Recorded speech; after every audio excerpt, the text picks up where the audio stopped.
stand at the end of days. The first sign shall appear in the heavens. What's up, YouTube? This is your man Jay with the Power Up Review. Today we're going to be talking about my first impressions on Diablo 3 for the Xbox 360. But before we get started, I just wanted to remind you that if you enjoy what you see here on our channel, please hit that like button, subscribe if you haven't already, and leave some feedback in the comments below. It helps us out a lot. Now, on to the video.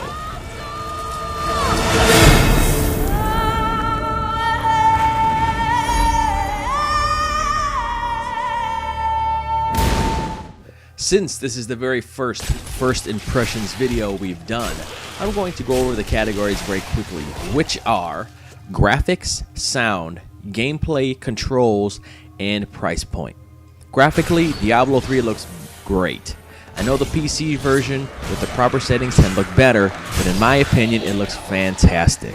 The characters on screen move fluidly as they smash bad guys with their special attacks. Environments with their different colored lighting give you a sense of mood and progression.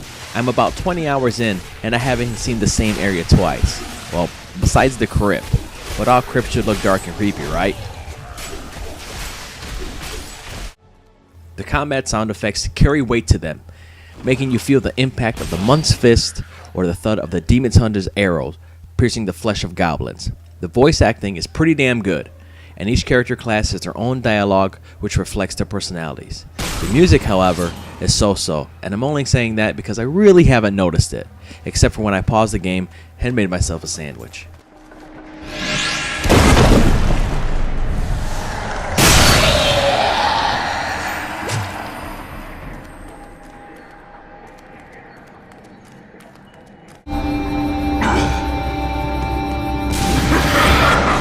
The gameplay itself is really fun if you're into dungeon crawling with friends and looking for that next piece of sweet armor or weapon.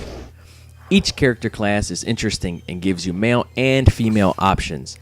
4-player couch co-op works great, and the drop-in, drop-out mechanic seems flawless. Combat is flashy with a lot of on-screen effects for attacks, though you can get a bit lost among your buddies and enemies during 4-player co-op. But have no fear, just click the right thumbstick and a beam of light of your color will shine down on you, showing you the way. Speaking of getting lost, Diablo 3 got the map system right. At the bottom of the screen, it's easy to see where your objective is, even with 4 players. And if you need it bigger, just tap down on the D-pad and it brings it up full screen. Call me weird, but the map on other dungeon crawlers seem awkward. One of my gripes is that they hold your hand during character progression. I'm a big Torchlight 2 fan, so I like the idea of giving me control of my attribute points and letting me put them where I want to. That way I can build the character I choose. In Diablo 3, your skills are unlocked based on leveling up, so you unlock skills that you may have no interest in instead of putting points towards the skills that you use all the time. It's really no big deal, it's just my personal preference.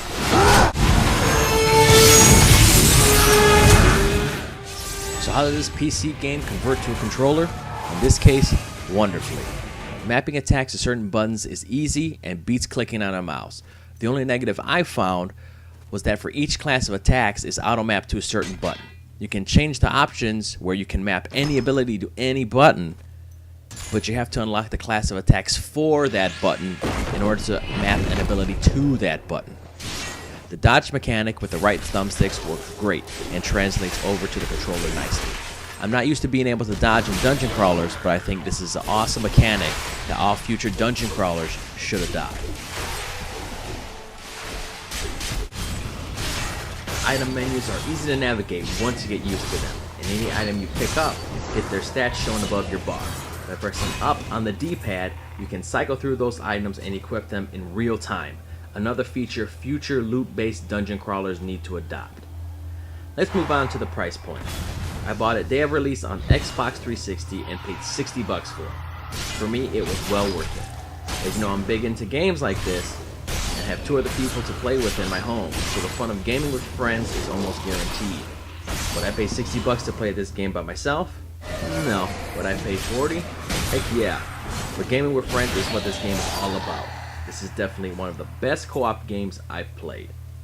With the option of 5 different characters and 5 different difficulties with a hardcore mode, there is a ton of replayability here.